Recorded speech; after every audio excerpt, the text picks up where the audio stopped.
Hi everybody, Jerry Taggart here. Now be sure to watch Chris and Leicester Till I Die TV by subscribing on YouTube and following them on social media for all the latest Leicester City news and information. Come on you foxes!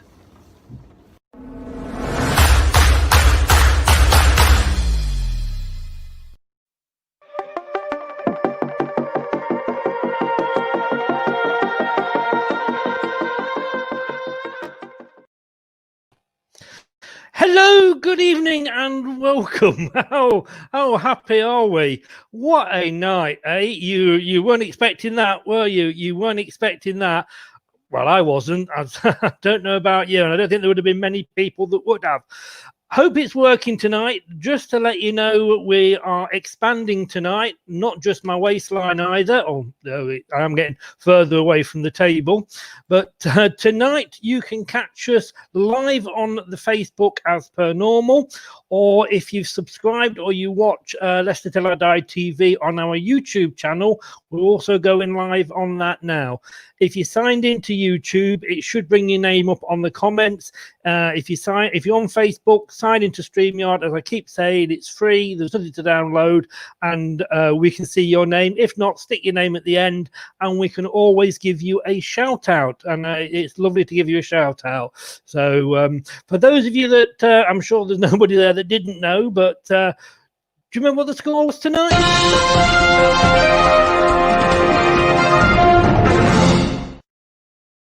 It was 4-0. I wonder what the odds were for that. I'd never bet, but only because if I bet, we'll lose. And the Leicester Till I Die man of the match, as chosen by Alan Bennett. Do you agree with this?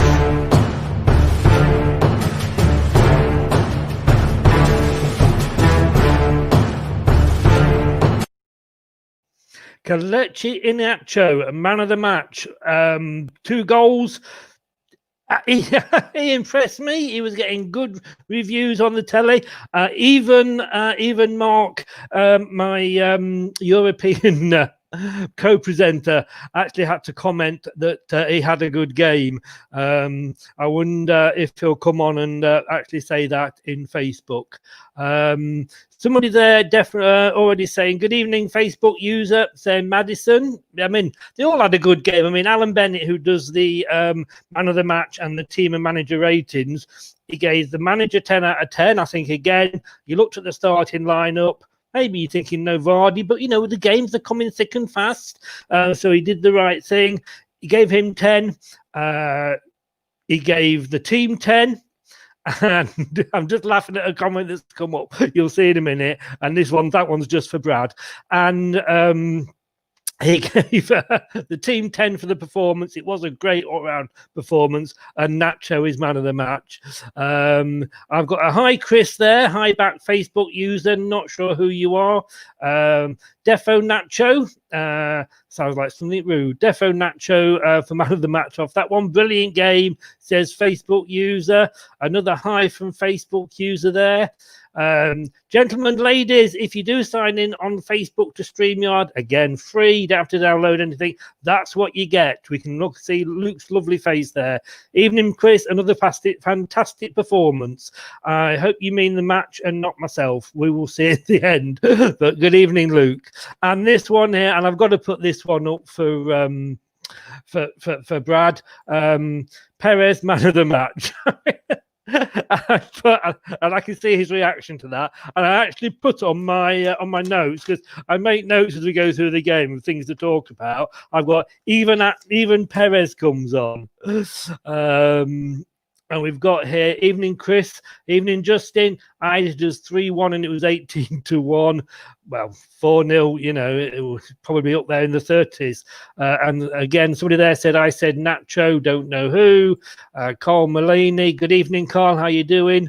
Don't know why says Facebook user, are you signed in to StreamYard itself, not just obviously to Facebook? Mark Chorner, good evening, Mark. Luke Thomas for me tonight. He had a quiet night. In fact, I'd forgotten he was on the pitch until sort of second half, but shows you was doing nothing wrong. And then, of course, when you're a defender, that's always the main thing. And Sky Sports News have just completely ignored our win on the 60 seconds of news, as per little old Leicester have been forgotten.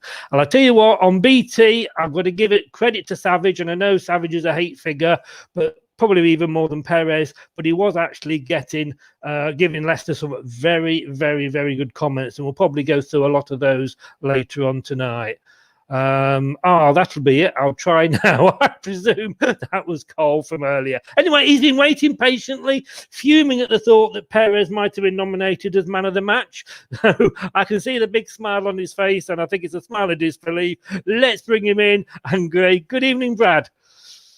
Good evening, Chris. How are you tonight? Well, as you can see, I'm in an extremely good mood. I've not been this happy since my divorce came through. But I've got to say, mate, Perez man of the match wouldn't go that far. But what an all-round team performance!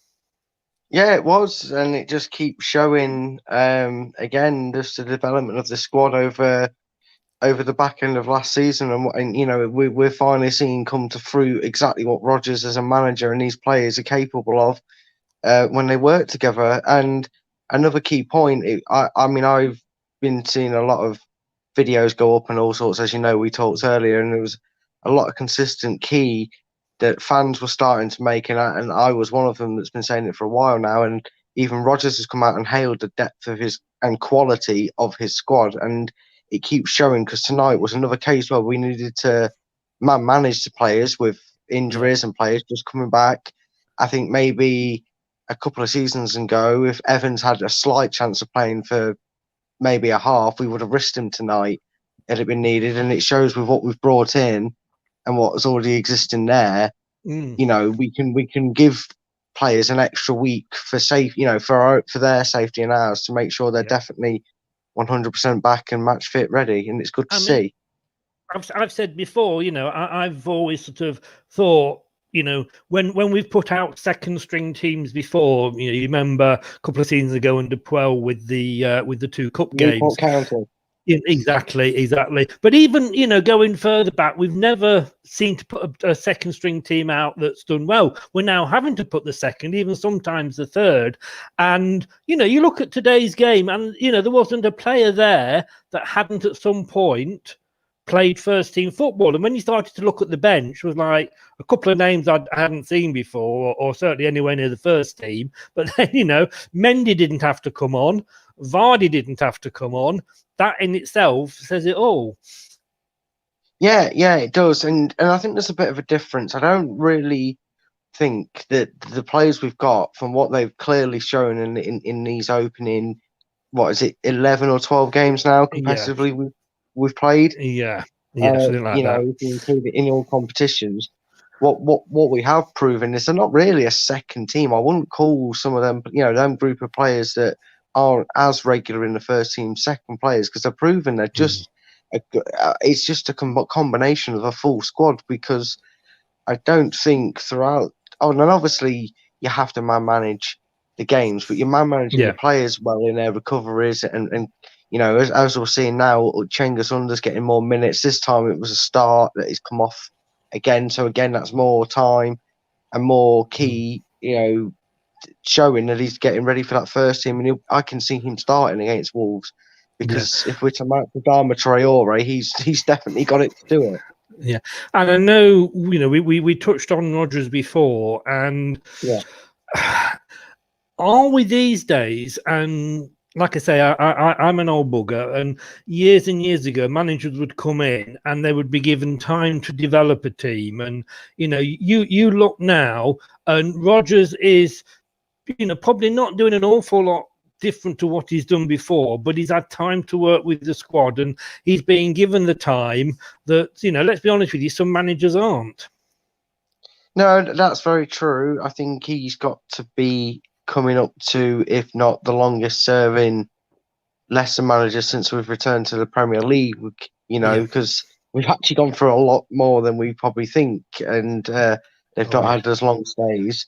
you know, for Not but it's quite as paid much, off. not quite as many as Watford, but we're not actually No, far behind, you know.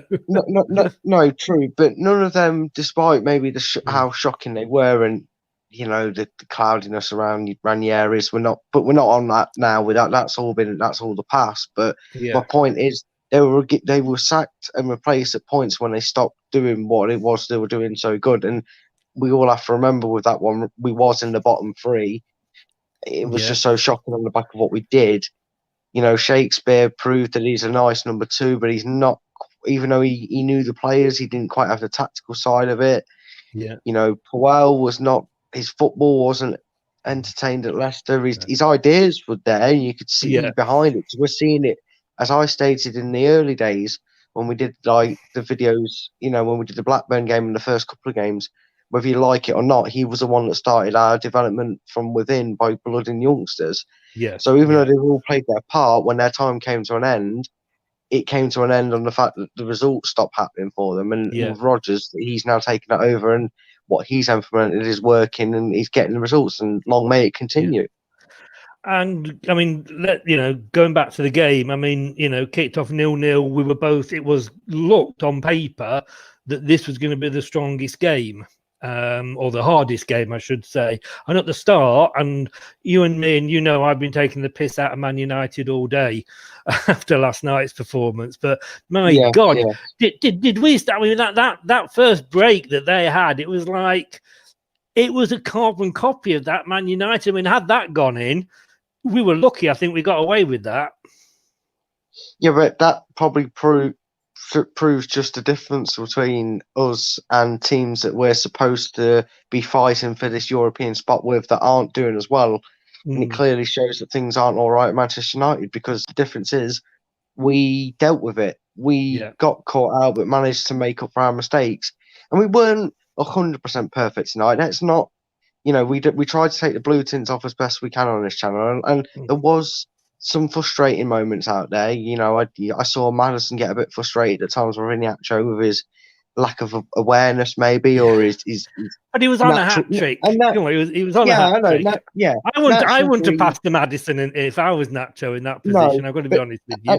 and then obviously the way he set up Perez when he would have had every right, and not Perez, Pratt, when he set up Yeah, Pratt, sorry, he had every right to have hit that in to try and nail his hat trick down there, and he chose to, it's like I said yeah, about Under's goal against Arsenal and his set up against Leeds. When he had the right to go for goal from them times and chose to pass. mm, It just shows that I think that shows where the squad depth realised, because even these players like Iheanacho and Pratt that aren't getting the constant starts are as yeah. unselfish as the players that do get the starts. I'm going It's to all the way through. bring in a comment here from Mark, and I'm going to say yes. Well, my heart wasn't in my mouth, but something was leaving my Yes. backside when Madison Yeah, went well, down, and yes. he. That's true. I mean, I don't know whether you were watching on BT and whether they should. I mean, they showed a couple of replays back on BT, and it was a knee in the thigh that he got, and Robbie Yeah. Savage was saying that they were actually. And they are very, very painful, those, and it looked innocuous, but it took him a while to knock it off. But he came back out second half, didn't he? And carried on. Yeah, I think that was a big relief for Leicester fans, Yeah, because and sometimes you do get a nasty one, and he was quite tense. He got a stiff knee to a very tight muscle when he was in the position he was in, so yeah, you do feel that a bit. And I just think it's always a lot more heart in a mouth situation when you consider everything that's going on in the club in regards to injuries at the moment. It made it 10 times worse than it was, but thankfully he yeah. got up and shook it off, and he even knocked in the goal for the night. So We're just saying Iheanacho got the first goal for us, 1-0 up. Just before then, Braga were having quite a good sort of 10-15 minutes, quite dominating. But we seem to sort of do that every game. We're letting the opposition come at us, and I know I've said this quite a few times. I think in post matches with yourself, Brad, and other shows. It's like watching two heavyweight fighters, and one's just letting the other one. I mean, I was watching actually whatever one of the American versions of wrestling on BT before the game came on, and I say wrestling, it's acting, isn't it, really? But Yeah. and one of the guys was just letting the other one wear himself down, and it's almost like we're doing that with other teams. I mean, we're letting them have the majority of the possession, although at the end of the game it was 51-49 to them, so it was quite close. But we do let them, we are getting good at soaking that pressure up. Yeah, we are, and that's two teams now that have tried to challenge us with the high press and try and play the Leicester way, and both of them have conceded 4. Now I know, obviously, in terms of quality, I'd say Leeds are a far better outfield than Braga, and that's no disrespect to Braga, but Leeds just have that better edge and quality, and I think that was adamant because out of all the 3 teams in division, I don't really know a lot about all 3 of them. But the one I know the most about was Braga, and I think because we were so good, it helped me look at Braga, and I was a bit disappointed in Braga. I was about to say exactly the same thing. They did disappoint me totally because they were supposed to be our main challengers, and I think Athens caused us, more problems than they did. Well, I think that Zoira, the Ukraine side, caused us more problems going forward because I remember a corner in the 30th minute, which, yes, he got to and beat our defence in the air, but he did it under immense pressure and it fell in Casper's hands. I think Casper was more afraid of Chowdhury than he was of Braga tonight with that tackle. But apart from that, I don't remember Casper doing too much. I mean, it's 5 wins in a row now in all competitions, and it's the best start we've had in the Premier League since, and I don't want to say this, but it was mentioned on BT Sport, otherwise I wouldn't have known, but it's only been equalled by the Peter Taylor season when we started. Well, yeah, I know, that's just put the whole jinx on it. Of course. Right, guys, I'm going to give you Chris's address, so when it all goes Pete's on, you know his house. I know, but it was a good start to the season. I mean, we've got to remember that we were top for 2 weeks, although obviously, it was the international break that gave us the 2 weeks. But I mean, I think we've got a hell of a lot better manager. I mean, somebody put on Facebook earlier. In fact, there's a gentleman called Lachlan Onions, great name, and he's Australian, and he blogs for Leicester Till I Die, and he's done his blog today. Have a read of it if you're watching, guys. Have a read of it. It's on the www.leicestertillidie.com under blogs, and then subhead index fans blogs. Although it's linked in the Facebook group as well. But the title of his blog, and it's a really good read, was "What a Great Time to Be a Leicester Fan." Yeah, it is, most definitely. You can't say anything. I mean, it just is, isn't it? We think, we've had it good, and there's the new fans that we've got along the way as we've got better known around the world. But those that will always say, yeah, but you weren't there at a wet weekend in Yeovil and all that. These are, we think we've had it good recently, and we have, but again, it scares me about how good we can be when everybody comes back and what we could possibly achieve. Yeah, and I've been saying that and making that point for the last few weeks. I actually made a point. I think it was ironically, to a person who we was talking about who did a great video, Chappie, who everybody's well known. I commented on his thing saying, in the weirdest way possible, obviously it's not ideal, but the injuries have been a blessing in disguise. Can you imagine if we're this good and this on form as we are now, and in both competitions, what it's going to be like when we've got the likes of Sayuncu, Ndidi, Evans, Pereira back fit and ready to push back into the first team just when Christmas hits? That's going to be scary. I know. That's going to be scary. My only worry is that we're building everybody up so good, and they'll come back and we'll go on a losing streak. Something I did make a note of, and I want to ask you about, Brad. It's Mark Chorner's made the point here, and it was a very good point, and it was one that was raised on BT. We haven't got VAR, and I don't know why there's no VAR in the group stages, but there is in the knockout stages. It's just totally weird that. I think it's totally unfair and weird. Had we had VAR tonight, BT and Robbie Savage thought Nacho might have got a red and not a yellow. What, for that when he turned and went down? Yeah, when he got shin? booked. Yeah. When I don't think it was, to be honest with you, because I think he was behind. The guy was behind him, but The problem is with that. I think the best way you can answer a question like that towards fouls now is it's all based on the person's and the referee's perspective of what he gives for a foul like that. I think you have seen decisions. I think you have seen other refs give that for red cards, yeah, and I think you've seen some refs probably give the foul and nothing else. And that's even with the advantages of having VAR. I think it's just a matter of preference. On another night like with another ref, he might have got sent off for it. It's one of them that you can understand if it is given, but you could probably say a red card is definitely, a yellow card is justified. But you wouldn't have argued had he been sent off. It wasn't malicious. I don't think there was no intent or anything.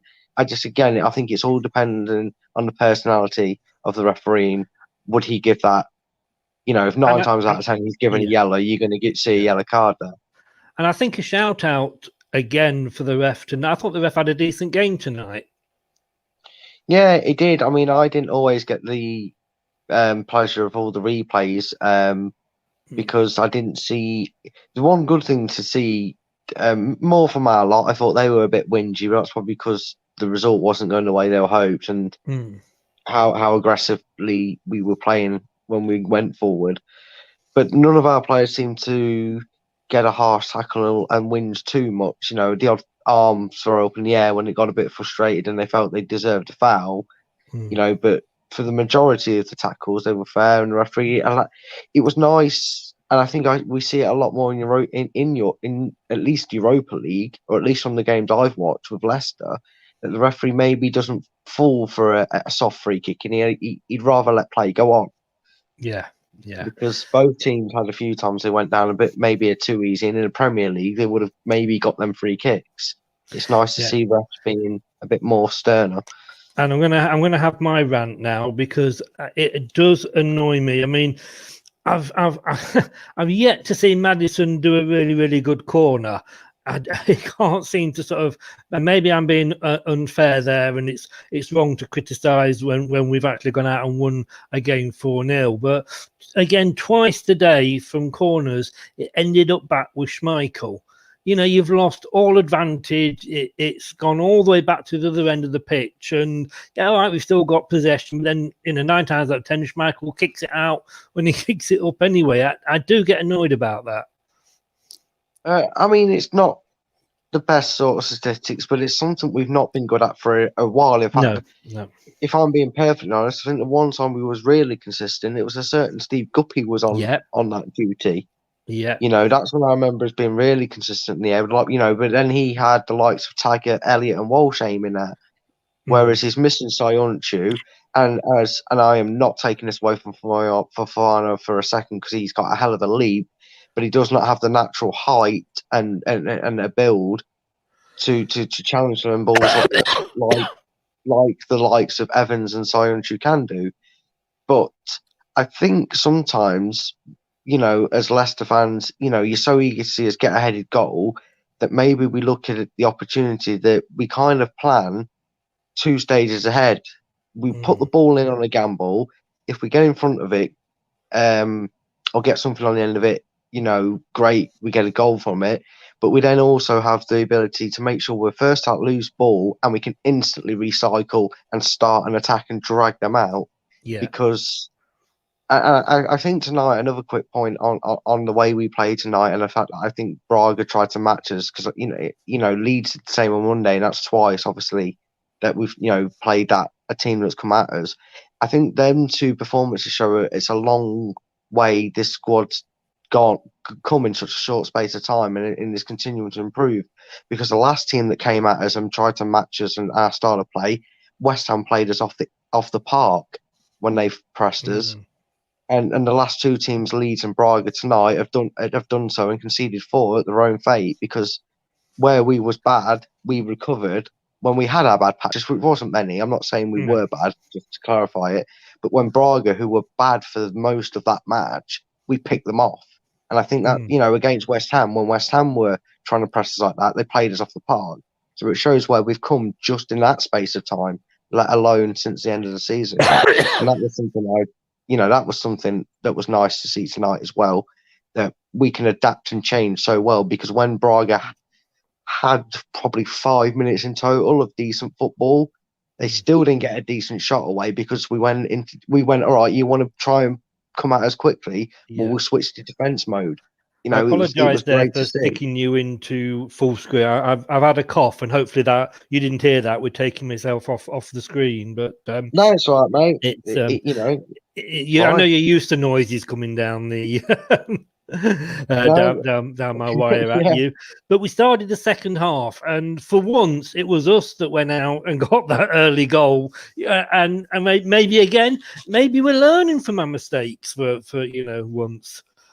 Yeah, and going back to that thing, it was nice to get a quick goal, and again, you could also say again on Monday we got a quick goal, which was nice, and I think that helped bring a team out, and I think there's a little bit of a plan behind the reason why. I think Leicester actually deliberately maybe start a game slowly, and it all depends. I think Rodgers sets them out there with both plans in mind. He tells them, right, if they play like this is how I want you to go at us. But if because I think early in the match, when he gets a chance, if he notices maybe that they've lined up not how they thought, or they're not playing a style that they prepared for, he instantly goes out and gets a main player. I saw him talk to Tielemans early in the first half. He was clearly telling Tielemans something to get the message out to players that, right, they're going to try and play like this tonight because we're 1-0 up, switch it to that. And the lad seems to do it fluidly. I was thinking more, though, like at the start of the second half, because Leeds did us, Athens did us, but we did Braga, which was it was nice to have that change as well. Yeah, and I'm just gonna, and I know he is getting the praise for that, and I think this guy does get so much shit thrown at him, to be fair, to put it bluntly, in Nacho. But for Pratt's goal, my God, that ball was stuck to his feet. I mean, I thought he was going to take on the whole ruddy team. It was great play. It's a bit like watching Barcelona. He was like, I'm like, what? Who is that? But fair dues to him. He deservedly is man of the match, I think. Oh yes, deservedly, and it just shows again. It just shows the complete individual man management is top notch at Leicester.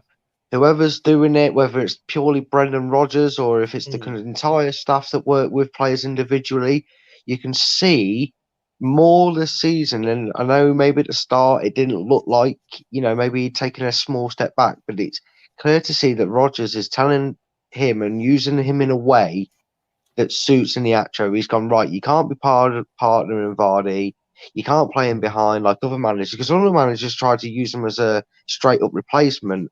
At least Rodgers has gone, right, that we're going to scrap that plan, and seems to play a different way to him, and it's paying dividends.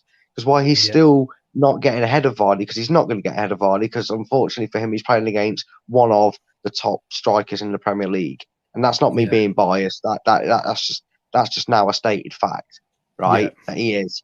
And when he gets these opportunities, he's still getting goals to his name. I think he's been involved in. I think I saw an Opta stat that he's been involved in five goals in this competition. I think it is. He scored 3 and assisted 2, and he's got 2 tonight and assisted 1. And a small interesting fact that I want to get out there that I don't know if many would have seen advertised by Opta was our first 4-goal scoreline in Europe since 1961, when we played a team I can't pronounce beginning with G. Saw that stat. I think Glentorian. Yeah. I think it was. I got to be honest with you. I wasn't there. But I do remember we'd play. It was an Irish team, and Glentorian are the only Irish team I know. Glentorian. I couldn't remember it. I couldn't pronounce it, so I was like, I don't even know where they're from. I'm not going to say it. I know it began with a G, but But I Yeah. thought, being as I was the younger one, the youngest on this group here, that surprising you knowing that fact. It might be a thing, but it was something that popped up on BT Sport, I think. So I Right. didn't know And that like I say, beforehand. I certainly wasn't there, and it does kind of put the 5-0 drubbing to Porto a box and away, and we can forget that. Two things I'm going to say now. These are two things that Robbie Savage said within sort of 7 minutes of each other, towards sort of the 75-minute mark. He went, it is a joy to watch Leicester City. And I know, you won't believe that this is actually Robbie Savage saying this, but believe me, it is. It's a joy to watch Leicester City at the moment. And then 7 odd minutes later, he turned and said, like, no one will want to play Leicester at the moment. No, he's right, and I'm actually going to shock you here, and please don't get the pitchforks out, and please say subscribe, but I'm actually someone that doesn't mind Robbie Savage, because, and look, I know he's a dick, but he knows he's a dick, and he's got a persona that gets reactions, and in that business, he brings the views, because you love to hear what he says, so you can have a dig at him when he's wrong, and you can praise him when he's right, and that's what he does. That's the persona he is. You love to hate him, and I just think he's hilarious. I'm going to be totally in agreement with you there, because a lot of people, when I do talk sport, it's always the night show from 10 till 2, the sports bar, and Jason Cundy's on it, and everybody gives Jason Cundy a bad time because he is always having a go at Leicester. And it's very similar to and you're an admin of a group, and obviously I admin Leicester Till I Die. Yeah. And what we put out there, and what the likes of Robbie Savage and Jason Cundy say, isn't necessarily what they believe. It's what they want, they say, to get a reaction, because they're on the radio, because Savage does Radio 5 as well. They're on BT. They want to get people to react to them. Now, if I go on and say, I mean, the most reaction and vile that I got was a game last season when I likened the whole team to the Muppet Show. And, said, oh, how can you support Leicester, blah, blah. But I didn't necessarily believe that, but I was putting it out there because I knew people would react. And that's how my group works. These things, radio shows only work if people ring in, groups only work if people comment. And yes, Savage can be a dick, and he can love Derby more than us. But listening to him tonight, he was saying nice. It was obviously hard for him to say anything bad, I think. But like you say, he does what he does because that's his job, But no, I'm like you. I don't mind him. Yeah, and let's remember, when everybody was singing his name when he wore the shirt for Leicester City, he was a wind-up merchant then. Yes. So did we expect anything less as a pundit? I don't know. Did you ever hear the season we won the league, and it was the last call on 606 after the last game, and a Spurs fan rang in saying that we were lucky to win the league. And, we weren't the best. He went mad at them. But just a quick point here from Mark Chorner, because of course Maddison and Barnes didn't make it into the England squad, and whilst personally disappointed for them, and I can't understand the decision, because he does go on form, and it might be the fact that Maddison has been injured, but I think it will do us the world of good. Like Mark says there, agree with you, Mark. I think for the club's basis that they'll be gutted for him, because we always back our lads to make their international squads, and they're good enough. They're warranted to call up. But unfortunately, I don't want to get anything compromised or someone coming at us with a lawsuit. So what I'm going to do is I'm just going to rhyme some words that sound like what I'm trying to say, and that is the MEFA have a mess boy that says mess to all the big players at the big clubs. Do you think so? I'll see if you can. Yes, I do. I'm sorry, but Harvey Barnes is on top form. I agree with you. The problem is that had he picked Harvey Barnes, and I haven't even looked at the team. I haven't even looked at the team, but I presumed he'd picked Grealish. But had he picked Maddison and not Grealish, Villa fans would have been going mad. It wasn't so long ago that he picked both Barnes and Maddison. He does go. He's got Bournemouth players in there. He is going to the lower clubs. He isn't like the managers in the past. Yeah, but he's not. It's a false disguise. And I'll tell you why it's a false disguise. Because look at the games he's picking them for. when we're 27 points clear at the top of a group with Slovakia Okay. and bloody rest of Estonia. He doesn't take them and play them in the main tournaments. Look at Okay, when Vardy, you, for instance. okay, Look I'll at say his one word to you then on that one, and Perez. Is that your one word? no, no. It wasn't. You said that now. His name has completely gone out of my head, and I can't believe that I've forgotten that we got £80 million for this donkey. Maguire. Help me out here, Maguire. Yeah, God, I've forgotten him already, or trying to. World Cup player, World Cup semi-finalist, playing for Leicester. I'm not saying Yeah, what was the Southgate's other perfect. options? What No, was the but other options? But when there are other look, options, yeah, options, why does he have to play? And obviously we're Leicester, and we want Leicester players to be playing. But it's better for us if they don't. But yeah, okay, then in his I'll argue. mind, he may prefer. You look at Maddison and look at Grealish and go, Grealish is better than Maddison in my mind, and that's why he picks him over him. Well, okay, then I'll counter at this point by making a few others back at you, right? Vardy, the biggest name out there, the biggest obvious omission that got cast aside. I know he got injured in the World Cup, but he eventually said enough's enough for my England career, and obviously that was more maybe if he decided to long extend his playing career over that. But he wasn't treated that well with England in the sense to what his form was representing. And also, at the time playing for Leicester, no matter what we say and take the mickey out of how it's going for him at Manchester United, he was a solid defender. And at that time, you had no argument against it.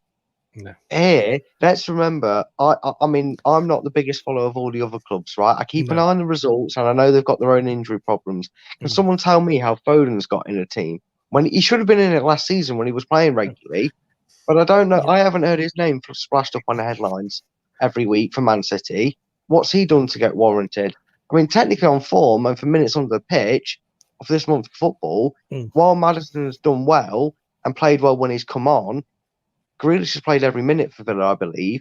So I wouldn't mind if Grealish got picked over Maddison because only one of them's going to predominantly play that position. Harvey Barnes has been on form and outplaying anybody that can play for England in that position. He deserves to be on that. It's a yes man that gives players like that a chance when it means nothing to the national side. I'm sorry, I still say no. I will still argue with this because I think you could say that for the past England managers, and Hodgson didn't look outside the top six for his players. And when he did pick Vardy, Hodgson, he never played him in the right position. And the problem was, up until last season, the guy that was getting the golden boot was Harry Kane, and Vardy was never going to stop to Harry Kane because Vardy plays to a certain way, and when he was being picked, he was shoved out on the wing and played out of position. Don't play to both striker strengths instead of just playing to one? Essentially, Vardy was in the team because you couldn't argue Vardy not playing for England because everybody, even begrudgingly probably Tottenham fans, were screaming for him to play for England. We're saying it's the obvious choice. Did they just put him on the pitch in a position just to shut everybody up and say, well, he did technically play and he didn't score many goals? Because he still got goals despite where he was being played. And that should show even more of his talent because he wasn't playing in a position where he preferred to play. Why wasn't he put two up front with Kane? Why didn't he do that? Vardy's, we know at Leicester, Vardy's not a two up front player, is he really? No, anyway, we're going off the topic of we will agree to disagree. We will agree to disagree on this one. Southgate, I will admit, Southgate isn't. We can discuss this more.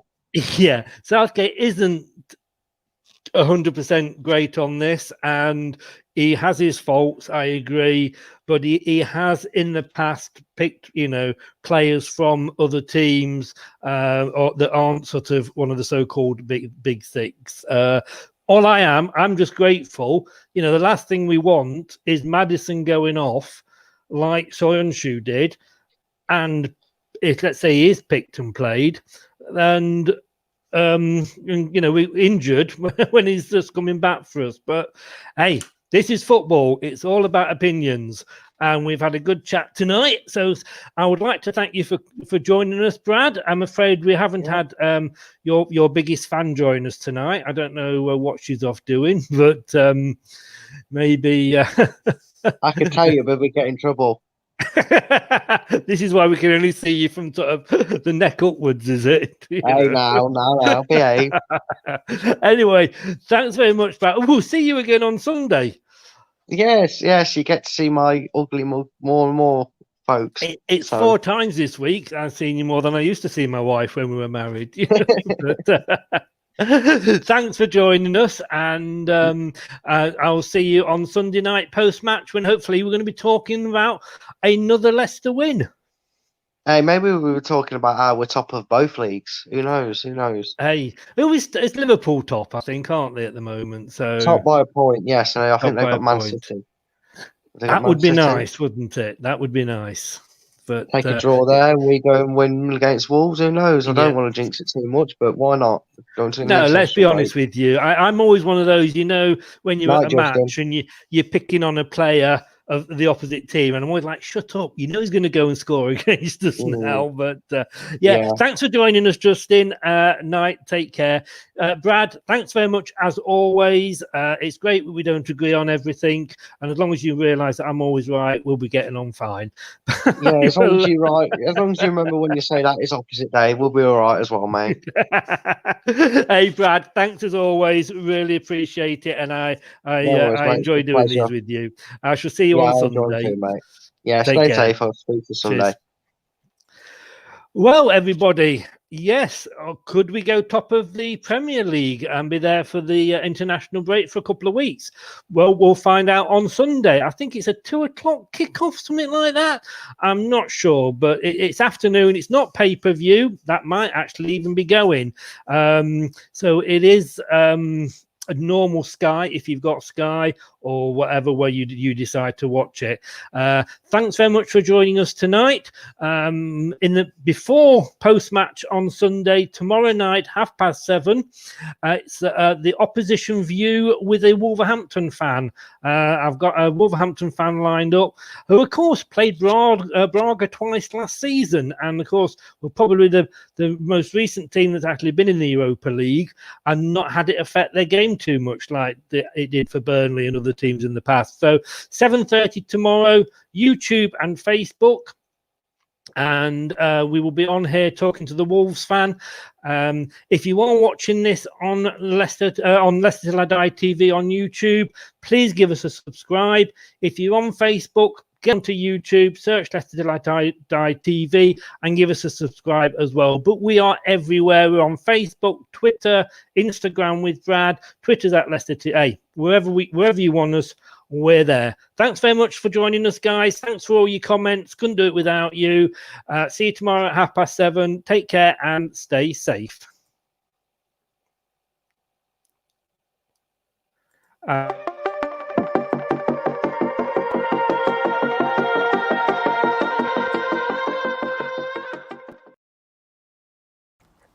Hey guys, Ian Hume here, X-Fox in the Box.